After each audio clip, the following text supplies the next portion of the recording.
Hi, this is Mike Fry from No Kill Learning, and this is No Kill in Motion, a monthly podcast of the goings-on in the no-kill movement. With advocate, author, and founder of No Kill Huntsville, Aubrey Cavanaugh. New Jersey Animal Observer and our expert data analyst, Alan Rosenberg, and David Smith, president of No Kill Colorado. We don't normally talk about politics, but today we have to, because as the 2020 election cycle ramps up, two presidential candidates have put animal welfare and specifically the idea of a no-kill nation on the national stage. Plus, there's been a lot of discussion lately about the states of Delaware and Michigan and their status on the no-kill map. Our experts are going to want to weigh in, and you're not going to want to miss a minute of this.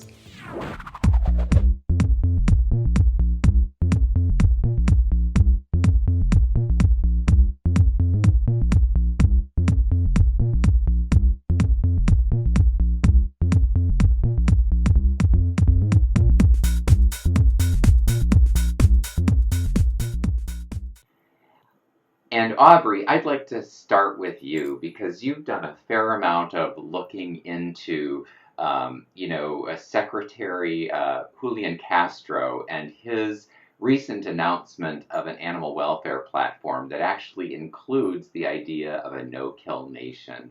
I'd like to have you start by telling us what you learned by looking at his policy recommendations. Yeah, I went on his website, and it's listed as one of his issues on his site. And the thing that I think just kind of shocked me in a remarkable and wonderful way is he's talking about shelter animals. And I don't recall in my adult life ever having had a presidential candidate say anything about shelter animals at all. He has something called the Protecting Animals and Wildlife Plan. He calls it the PAW Plan, and it goes way beyond shelter animals. So if you're interested in it, you can look on his website. It includes things about wildlife, but specifically related to shelter animals. What I did was I kind of drilled down on what is in his plan, and I'm just going to hit some high points. He says that he wants to ensure that no healthy dogs and cats are killed, and every pet can find a loving home. He wants to end the use of lethal methods of animal control. He wants to ensure that domestic dogs and cats in shelters are able to live in humane conditions. He wants to establish a $40 million local animal communities grant program, which would give grants to local governments to expand access to veterinary care for vaccinations and spay-neuter, support TNR, which is trap, neuter, and return for community cats, increase assistance to enforce local animal welfare laws and promote adoption. He wants to implement pet-friendly, breed-neutral policies and federally supported animal housing construction and military housing. And the fact that he's using the phrase breed-neutral means that he is against breed bans, which is a wonderful thing. He wants to work with federally supported homeless shelters to ensure pets belonging to homeless individuals seeking refuge are not prohibited entry.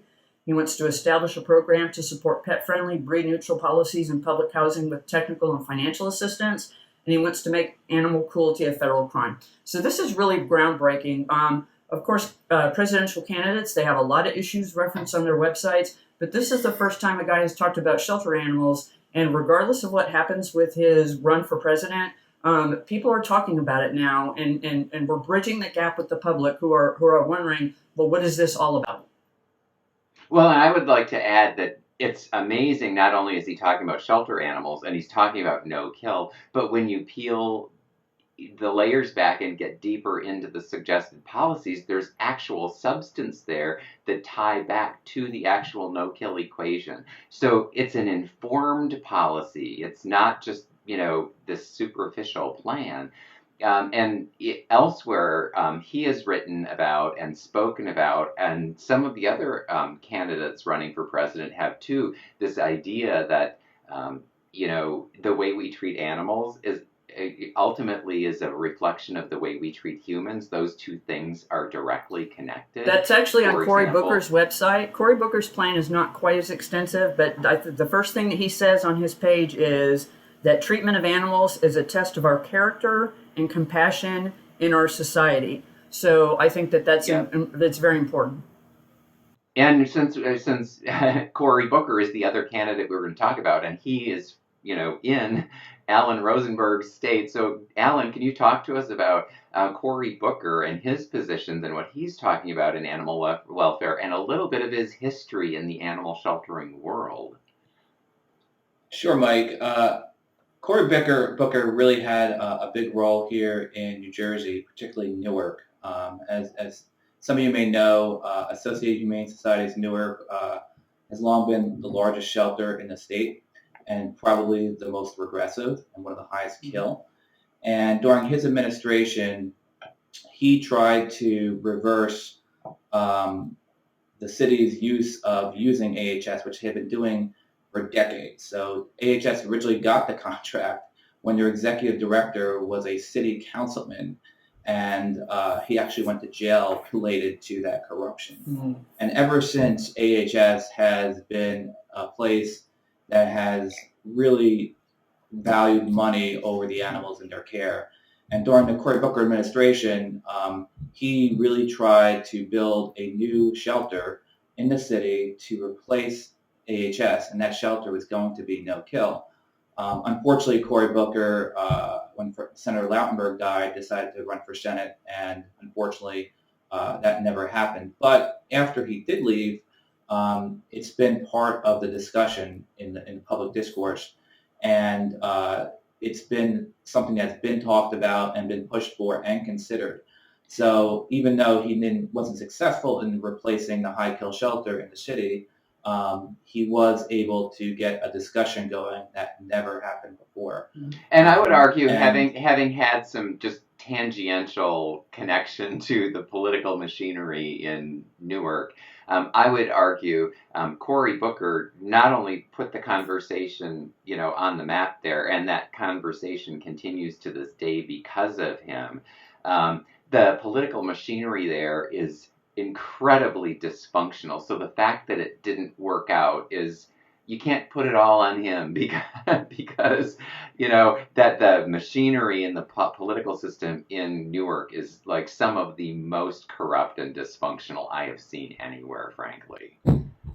Absolutely, and we can see it in the lead water crisis going on in the city right now. So, he really did work in a tough environment there, and just getting this into the public discourse has made it seem possible for advocates that, we can replace AHS. Yes, we can build a multi-million-dollar facility to replace this organization. So it definitely has been a positive thing for sure. So I'm going to go to David next, and just, from the perspective, David and I, you and I are, kind of a little bit more outsider than, say, Alan, who's like living boots on the ground in Newark, where one of these candidates is. I mean, what's your perspective, from Colorado, seeing these two presidential candidates bringing animal welfare and shelter animals specifically to the forefront of the political debate?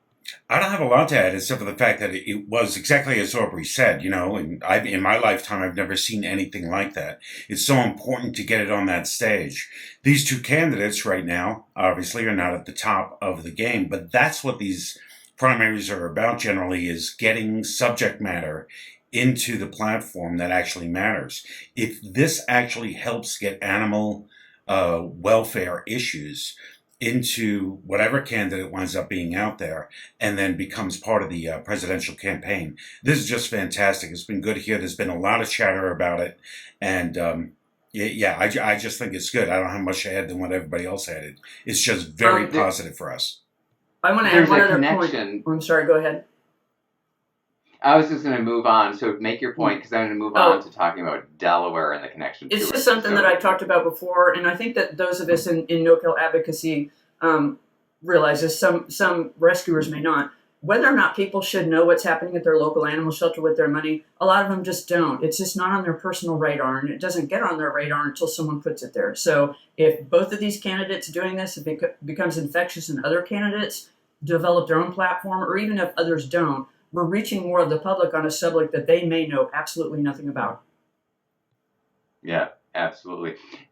As Julian Castro was talking about no-kill in his platform, it was interesting.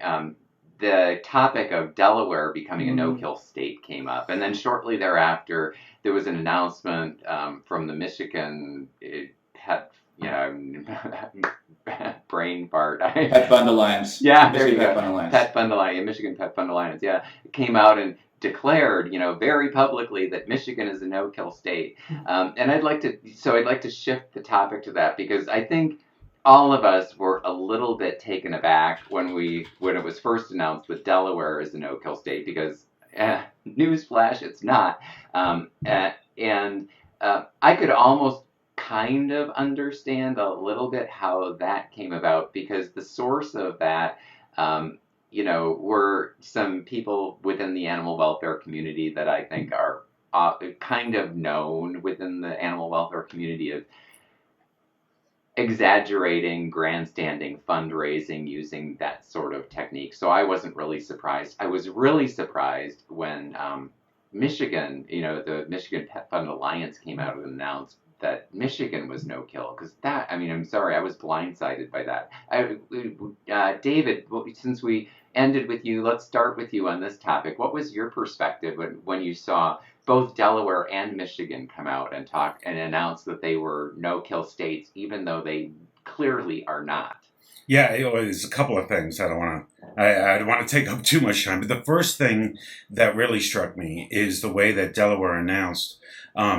Best Friends had a lot to do with that announcement, and the way that Delaware has improved. So the first thing is, I wish they had both said, we're on our way to no kill and we're getting really close. That would have been a better announcement because it would have been more truthful. Secondarily, in Delaware, what we have is the improvements in Delaware were based on the Companion Animal Protection Act, or the version of it that was actually passed there. And it got very little to no credit for actually what happened in Delaware. So that was the first thing. In Michigan, I was surprised, as we know, and I think Alan could actually, or you may be able to give us more detail, is they're concentrating on the 90% number, kind of in both places. And 90% is not no kill. 90% is what I always say is the low watermark. Maybe I should stop saying it because just saying 90% seems to confuse people. It's about saving every healthy or treatable animal. We know that any shelter can save 90% essentially overnight. If they can get there, then it's getting beyond that to every healthy or treatable pet. Neither state is there. I would have liked to see them say, hey, we are moving closer and closer to no kill every day. Please help us. We're almost there. We want to be first. It's not really a competition, but it's great if we start competing on that kind of thing. So they're not there. I wish they were, and I wish they were a little bit more honest about we're getting there. We're getting close. Well, you brought up an interesting point about Best Friends making the announcement about Delaware and the connection to Kappa. I'd like to go to Aubrey next and talk about how, that was the piece that was so frustrating to me is that Best Friends has consistently opposed the Companion Animal Protection Act when it has been implemented elsewhere. They were of no value in getting Kappa passed in Delaware. Kappa is why Delaware has become very successful in terms of its live release rate. And then they turn around and do this victory lap kind of fundraising effort trying to claim credit for that. Well, I mean, how did you take that? That's how I interpreted it, Aubrey. How did you see that? I saw it the same way. And that's not the only place where they've done it. And as nobody knows better than David, because he's right there in that state. When Pueblo was going through its issues with the PAPA, the Pueblo Animal Protection Act, we had an article written by Best Friends where they talked about it in a negative light. So I think it's just disingenuous. You either support companion animal protection acts and you get involved and be behind them and say, yes, this is a good thing, or you don't. But don't have it both ways. Don't oppose it or get in the way of it. And I think, Alan, you also can speak to this. But then later applaud a location where it was the Kappa that led to the change that's happened. You can't have it both ways. Right. And now the Michigan Pet Fund Alliance, that, kind of takes that even a little bit farther because, at least I think because in fact, when they announced that Michigan was a no-kill state, we followed up and asked the Michigan Pet Fund Alliance what the heck are you doing? The information we have clearly doesn't support that Michigan is a no-kill state. The response that we got back was, I think, even more disturbing. I, in fact, ended up having a phone call with Deborah Shute, who's, I believe, the founder of the Michigan Pet Yes, Fund she is. Alliance. I'm going to play just a little conversation. I invited her, to come on and talk to me so that she could share her perspective, with our viewers. To be frank, at the end of the conversation, she abruptly ended the call by hanging up, and I think it's because she literally just couldn't answer the basic fundamental question.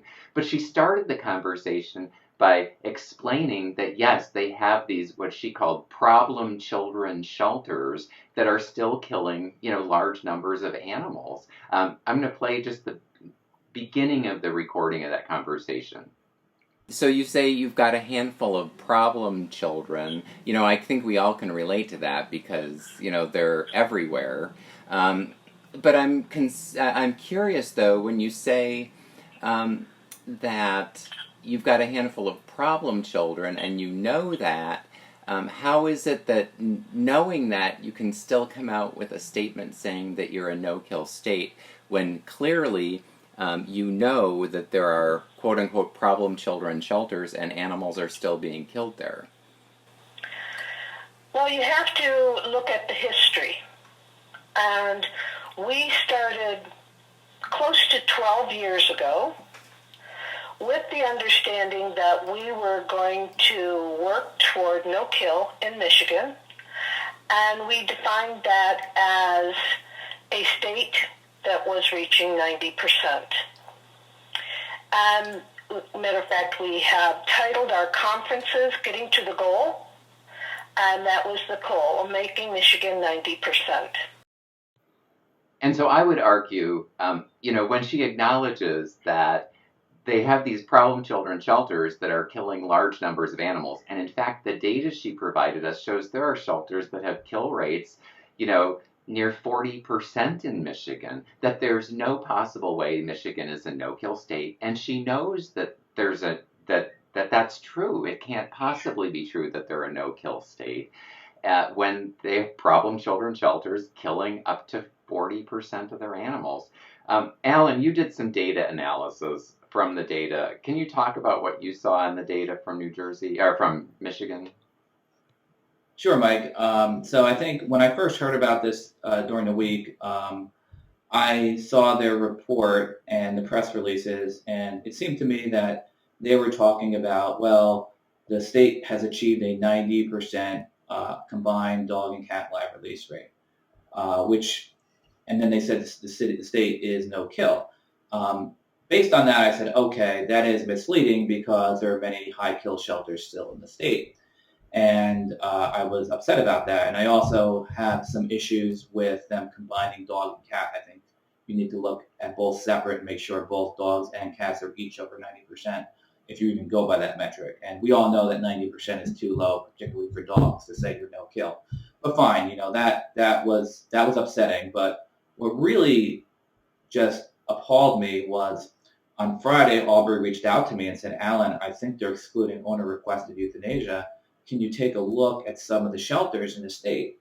So I looked at about 20 animal sheltering organizations in the state of Michigan and compared their total killed animals versus the killed animals that Michigan Pet Fund Alliance included in their report. So Michigan Pet Fund Alliance only included dogs that were killed in the shelter and excluded dogs and cats that were owner-requested euthanasia or classified as such. By the way, they also, in some cases, they also excluded animals that died in shelter. Mm-hmm. Yes, the Michigan reports do not have a field for died or missing, which is traditionally counted as a negative outcome as well. Right. You're right. So just on 20 animal sheltering organizations I looked at, which are only a small portion of all the shelters in the state, I tabulated almost 9,400 dogs and cats were excluded from the amount killed in the Michigan Pet Fund Alliance report that were actually killed because these were classified as owner-requested euthanasia. In fact, Michigan Humane Society, which is a vehement and vocal anti-no-kill organization, At their 3 shelters, they had about 2,900 owner-requested euthanasia of dogs and cats last year. The Michigan Anti-Cruelty Society had over 2,000 dogs and cats classified as owner-requested euthanasia and excluded from the Michigan Pet Fund Alliance report. And what has really really frankly pissed me off is that Michigan Pet Fund Alliance on their Facebook page is digging in their heels saying, yeah, it's proper to calculate a 90% live release rate as no kill, and we should be excluded, and they're silent about the fact that they're excluding owner requested euthanasia. At least in their overt. Yeah, absolutely. The thing is, first of all, the 90% number that people use has never been the actual clear benchmark that is no kill. No kill is clearly the goal of not killing healthy or treatable animals. The 90% number was only ever really intended to be sort of a benchmark to measure how you're doing towards that goal. And the 90% number is always been used in terms of total shelter intake, 90% of the outcomes, not 90% of the ones you decide to count. So you can't filter out a bunch of euthanasia or death. And we know what happens when shelters decide to exclude those numbers. All of a sudden, large numbers of animals get suddenly categorized as owner-requested euthanasia, even when they're not. And so you end Mike, I think that's happening now because they've been doing this for 10 years. And frankly, I have never seen such systemic, statewide, or large number of shelters all classifying, or so many classifying killings as owner-requested euthanasia. So I think the Michigan Pet Fund Alliance, I don't know how long they've been excluding owner-requested euthanasia, but if they've been doing it for a number of years, I think they clearly have incentivized shelters to classify killing as owner-requested euthanasia, and they're giving advocates and the community a false sense of security, and that's it's basically preventing reform from happening. So in some ways it's counterproductive what they're doing. I would agree. Well, I would argue if you're an owner of one of the animals that's killed in one of those shelters, and frankly, there's some shelters that are still a bloodbath in Michigan. So coming out, to David's earlier point, I think it would have been really appropriate for the Michigan Pet Fund Alliance to come out and celebrate the successes that have happened, because clearly progress has been made. Progress has been made in the sheltering movement all across the United States, and we should celebrate that. But we shouldn't lie when we're celebrating. We shouldn't tell people that we're no kill when we're not, and we shouldn't be omitting large numbers of animals from the outcomes in order to pretend like we're at a 90% live release rate when we're not. I'd like to point out that go ahead, David. I wanted to point out that in Colorado, because we have a reputation of being a very good state. We've been floundering around 90% for the last few years. And that's including OREs. But again, 90% isn't the number. But when quite often when I'm confronted with regressive shelters that don't like the idea of no kill, they use that as if, hey, we already reached 90%, just leave us alone. And it's like, it's not about that. We should always be achieving for more, for greatness if we can. And we've got to leave that number alone. And I think that's what happens with a lot of these orgs. And they have a victory and they just want to claim victory. It's okay to claim a victory, but to claim victory, we can be honest. We can say we're doing better, and that but we're still trying to get there because we're not doing everything that we can to save every healthy or treatable pet. And I'd like to see more organizations stick to that story, because when they put that out, we'll hear it here in Colorado. Oh, we should claim it. I should claim it tomorrow. We're a no-kill state. We hit 90% this year if I look at the stats, but it's not true. I mean, I'm happy that we're where we are, comparatively to the rest of the nation, but that's of little consequence to the 17,000 cats and dogs that die in our shelters every year here in the state. Right. Yes, in my state too. I mean, if I were Michigan Pet Fund Alliance, I could argue my state is no kill for dogs. We're at a 93% dog live release rate. But the reality is, and I've reviewed underlying records at many shelters, there are lots of dogs being killed needlessly in our state shelters. So there's plenty of shelters with high dog kill rates as well. So the point is, you can't grandstand and celebrate, hey, I'm a great advocate, our organization's wonderful, look, we're no kill, when you're clearly not there. And Michigan for sure is not there.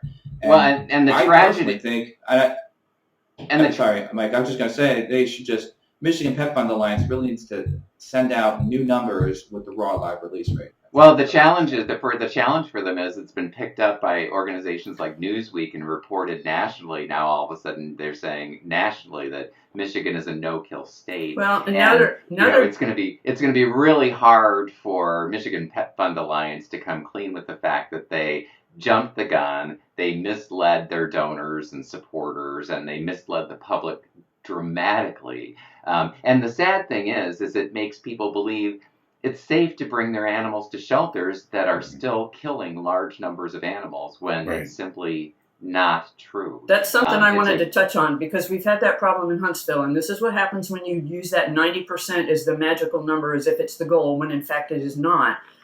First of all, if we're talking about reaching the public and help them, become aware of what's going on with their money and be part of the solution, if you announce, oh, we've arrived, well, I saw this on social media last week. People were, saying congratulations and I'm so proud and practically applauding using words. And so we've given people a false sense of what's really happening. And we've seen that in Huntsville. There was a focus on the 90% as if, okay, now we've arrived. And then you have people that end up interacting with the shelter, and then they get upset when it turns out that a dog that ended up there ended up destroyed 2 weeks later because they decided that it was stress, or they decided it had a behavioral issue. So I would argue that making this grand proclamation is detrimental to trying to bridge the gap with the public. And something I saw this morning that just really, I'll just say it annoyed me. I know that they're sticking with this 90% thing, but now this morning on their Facebook page, they're saying, well, nobody really knows what no-kill is anyway. There's no universally accepted definition. Well, if that's the case, again, don't have it both ways. If you're now saying, well, there's no universal definition for no-kill, don't make the proclamation you're in a no-kill state. Right. Well, you know exactly what people are hearing when you say you're a no-kill state. People, are hearing that animals are not being needlessly killed in the shelters. And when you know, and your own data says that's not true, then, you're lying. I mean, you just are.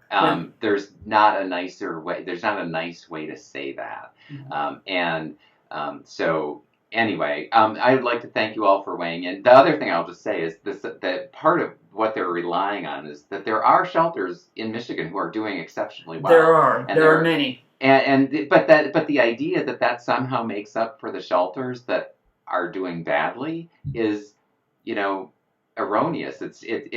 These shelters performing at 98, 95% live release rate. And there are shelters in Michigan performing at that very high level of save rate, and who are counting owner-requested euthanasias in those numbers. And there are shelters who are performing very badly and not counting all of the animals even still. Those two things don't make up for each other. Mm-hmm. The fact that this shelter is doing well doesn't change the fact that this other shelter is killing animals still. And pretending like these other animal shelters aren't killing animals by saying it's a no-kill state only covers up the killing that these shelters are doing and does nothing to solve the problem. They could have taken a victory lap and said, wow, look at how successful we've been. Look at the progress that we've made. And in fact, they said so on Facebook. When I complained, they said, oh, but we wanted to celebrate the success that we've made. Well, you know what? By lying about how much success there's been, you sort of ruined your own celebration party. You could have been celebrating, but now you're going to have to listen to people say you're a liar. That's just unfortunate. That's just the way it is. Any last words? We're really running out of time. I looked at the numbers like Alan did, and I just wanted to say that my conclusion was the same. I took a sampling of 10 shelters. Some were doing really good. I mean, some of them really did have live release rates in the 90s. And if you're going to use the phrase live release rate, well, a death is a death. So when you exclude owner-requested euthanasia, ORE, It's disingenuous, and some of the ORE numbers I saw were really quite suspect. They were incredibly high. If your intake is only 600 and your ORE is more than 200, I find it really difficult to believe that that many people really said, destroy my pet. And if they did, well, was there any evaluation of whether or not that animal was healthy and treatable? I just wanted to add that my findings mirrored what Alan found. Well, thank you all so much. It's been a great time talking with you. For those of you who are watching and listening, thank you for watching. Be sure to like, follow, and subscribe to the YouTube channel, and like and share the video. And thanks for watching. Thanks.